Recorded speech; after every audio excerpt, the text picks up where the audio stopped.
तो आज के इस गहन चर्चा में, मेरा मतलब इस डीप डाइव में, हम एक बहुत ही दिलचस्प और रोजमर्रा की समस्या पर बात करने वाले हैं। क्या आपने कभी इस बात पर गौर किया है कि हम इंसान आज के समय में बिना किसी पक्के प्लान के या कह ले बिना पूरी स्प्रेडशीट के कोई बड़ा फैसला क्यों नहीं ले पाते? हाँ, मतलब हमें हर चीज की गारंटी चाहिए होती है ना? बिल्कुल, हम हमेशा यही चाहते हैं कि शुरुआत से लेकर अंत तक का पूरा रास्ता ना हमारे सामने एकदम साफ हो।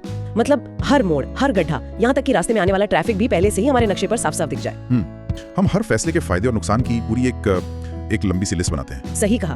हम कोशिश करते हैं कि भविष्य में होने वाली हर अनिश्चितता को आज और अभी वर्तमान में ही सुलझा लें, पर ऐसा होता कहाँ है? बिल्कुल नहीं होता। और ये जो हमारी संपूर्ण जानकारी जुटाने की जिद है ना, इसके पीछे एक बहुत ही गहरा मनोवैज्ञानिक कारण है। अच्छा, मनोविज्ञान का इससे क्या लेना देना है? बहुत बड़ा लेना देना है। मतलब आप देखिए, इंसानी दिमाग को ना इस तरह से विकसित किया गया है कि वो अनिश्चितता को या जो चीज उसे पता नहीं है उसे वो एक खतरे के रूप में दिखता है। मतलब इवोल्यूशन के नजरिए से। हाँ, एकदम।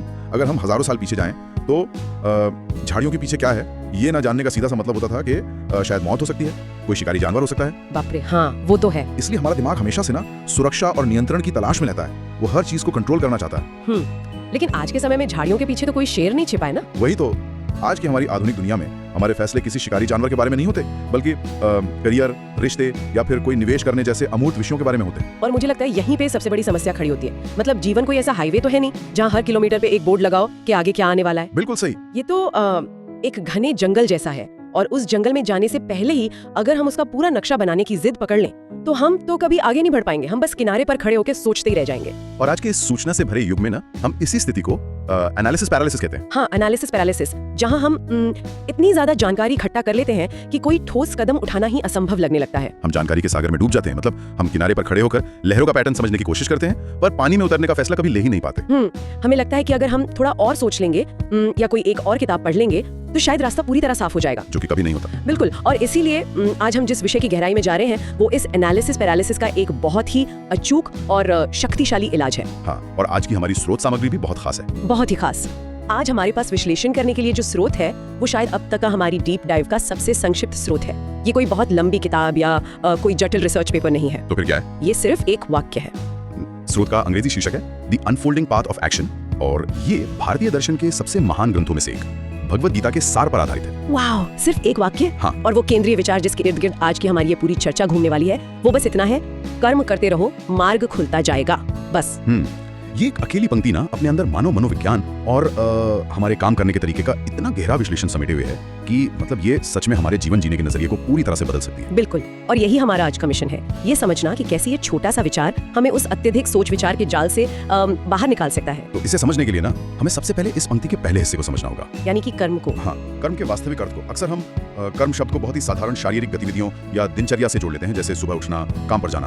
हम सोचते हैं बस कुछ भी करते रहना कर्म है। बिल्कुल। लेकिन इस दर्शन के संदर्भ में कर्म का अर्थ केवल हिलना डुलना नहीं है। इसका असली अर्थ है अनिश्चितता के बावजूद निरंतर आगे बढ़ने की एक प्रक्रिया। मतलब ये जानते हुए भी कि आगे का रास्ता धुंधला है। हाँ, ये जानते हुए भी कि रास्ता धुंधला है, बिना पूरी मंजिल देखे वो पहला और सबसे मुश्किल कदम उठाने का जो साहस है ना, वही सच्चा कर्म है।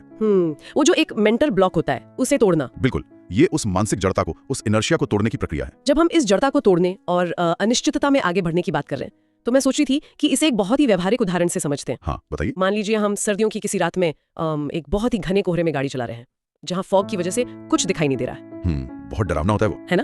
हमें अपनी मंजिल का पता है लेकिन सामने का रास्ता बिल्कुल नहीं दिख रहा है। और ऐसे मौसम में तो गाड़ी की हेडलाइट्स भी बहुत ज्यादा दूर तक रोशनी नहीं फेंक पाती। बिल्कुल, हमारी गाड़ी की हेडलाइट्स हमें सिर्फ अगले 10 या 20 मीटर का ही रास्ता दिखाती हैं। अब सोचिए, अगर हम गाड़ी रोककर इस बात का इंतजार करने लगे कि जब पूरा 100 किलोमीटर का रास्ता साफ हो जाएगा तभी हम आगे बढ़ेंगे, तो क्या होगा? तो हम कभी घर पहुंच ही नहीं पाएंगे। हम वहीं उस सड़क पर ठंड में जमे रह जाएंगे। एकदम सही। और उस 10 मीटर की रोशनी में ही ना भरोसा करके हमें अपनी गाड़ी को आगे बढ़ाना होता है।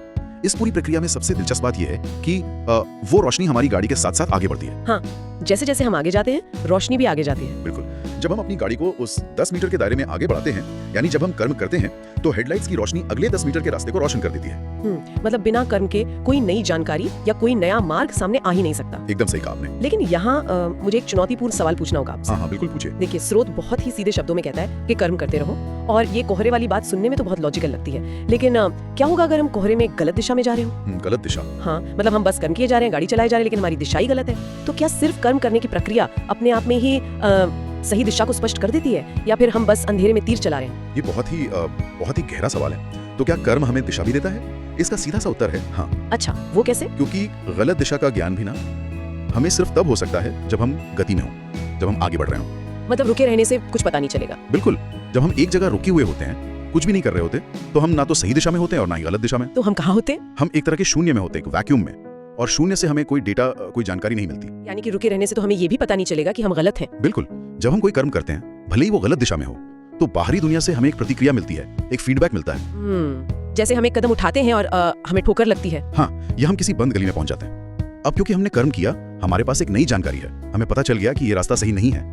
तो अब हम अपनी दिशा बदल सकते हैं। एकदम सही, इसी को हम कोर्स करेक्शन कहते हैं। और रुके रहने पर यह कोर्स करेक्शन कभी संभव ही नहीं है। इसलिए कर्म सिर्फ हमें आगे नहीं बढ़ाता, बल्कि वो दुनिया के साथ टकराकर अपनी दिशा को सही करने का डेटा भी देता है। लेकिन रुकिए, मैं इस पर थोड़ा और दबाव डालना चाहूंगी।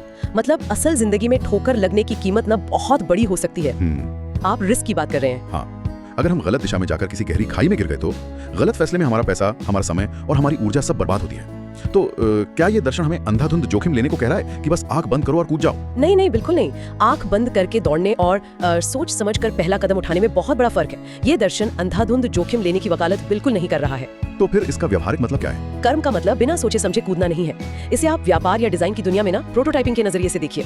अच्छा, प्रोटोटाइपिंग। हाँ, जब हम कोई नया प्रोडक्ट बनाते हैं तो हम पहले दिन ही एकदम परफेक्ट प्रोडक्ट बाजार में नहीं उतार देते। वो तो संभव ही नहीं है। बिल्कुल, हम एक छोटा सा, शायद थोड़ा अधूरा सा प्रोटोटाइप बनाते हैं और उसे लोगों को इस्तेमाल करने के लिए देते हैं। और फिर लोग उसमें कमियां निकालते हैं, है ना? एकदम सही।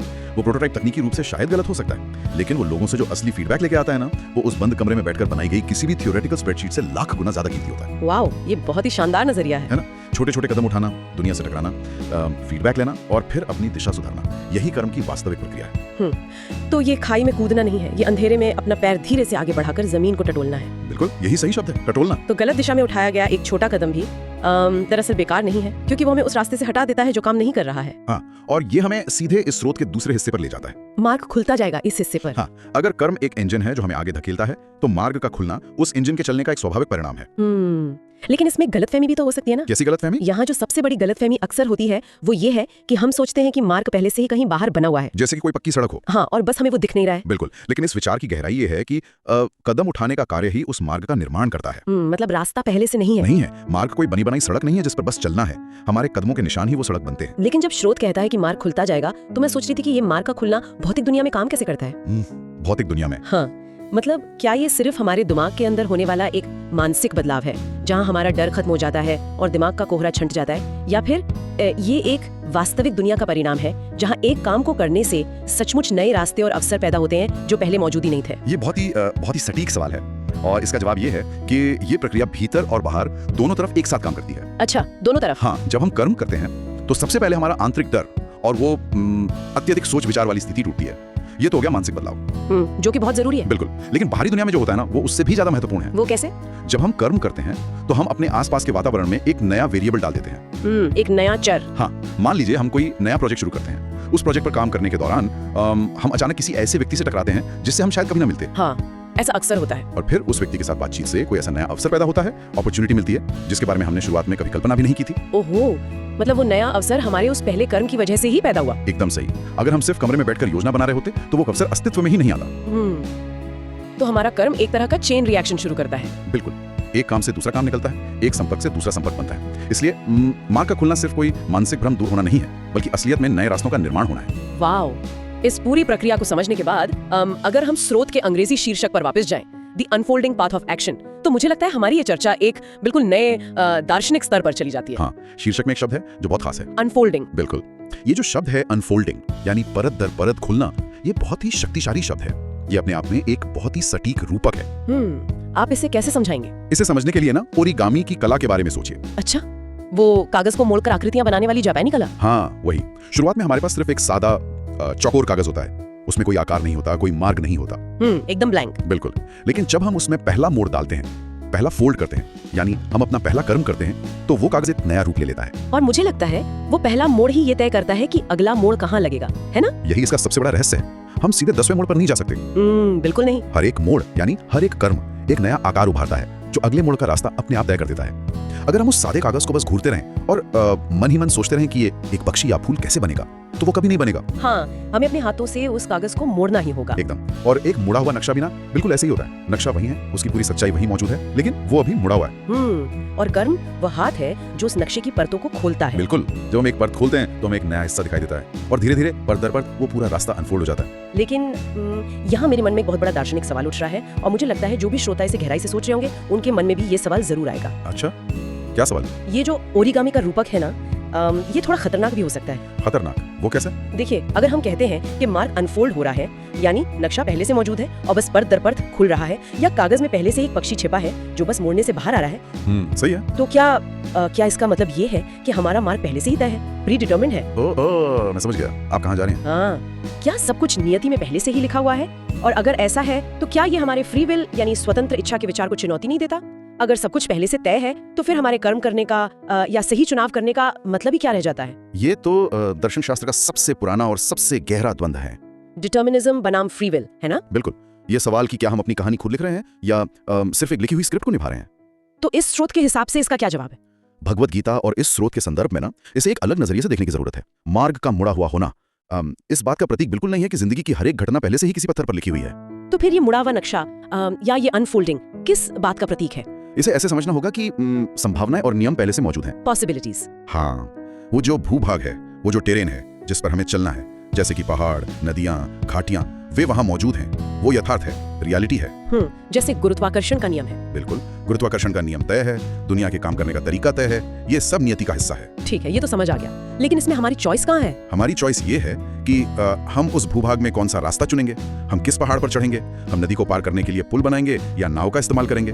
ये पूरी तरह से हमारी स्वतंत्र इच्छा पर निर्भर करता है, हमारी फ्री विल है। अच्छा, यानी मैदान बिछा हुआ है, खेल के नियम तय है, लेकिन खेल हमें कैसे खेलना है ये हमारी चॉइस है। एकदम सटीक उदाहरण। और मजे की बात यह है कि स्वतंत्र इच्छा और नियति ना एक दूसरे के दुश्मन नहीं है, बल्कि वे एक साथ काम करते हैं। हाँ, चलिए वापस उस ओरिगामी वाले कागज पर चलते हैं। ठीक है। भौतिकी के नियम यानी नियति ये तय कर देते हैं कि अब अगली परत कैसे खुलेगी।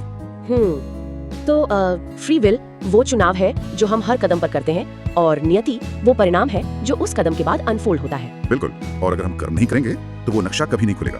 इसलिए अनफोल्डिंग का अर्थ ये नहीं है कि हम किसी रोबोट की तरह पहले से तय रास्ते पर चल रहे हैं। तो इसका असली अर्थ क्या है? इसका अर्थ यह है कि ब्रह्मांड संभावनाओं से भरा है, पॉसिबिलिटी से भरा है, लेकिन वे संभावनाएं सिर्फ और सिर्फ हमारे कर्म की चाबी से ही खुल सकती हैं। ये तो बहुत ही गहरी बात है ना?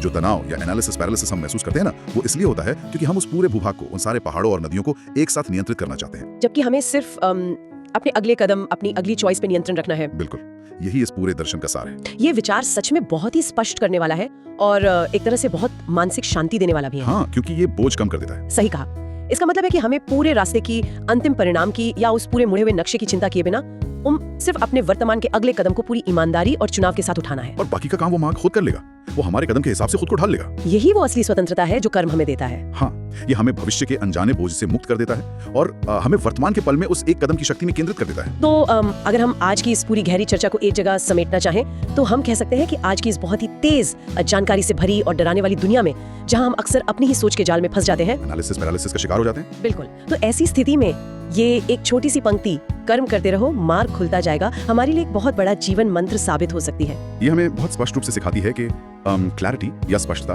कभी भी सिर्फ एक जगह बैठकर सोचने या डेटा का विश्लेषण करने से नहीं आती। तो क्लैरिटी कैसे आती है? स्पष्टता हमेशा गति से आती है, मूवमेंट से आती है, दुनिया के साथ रगड़ खाने से आती है।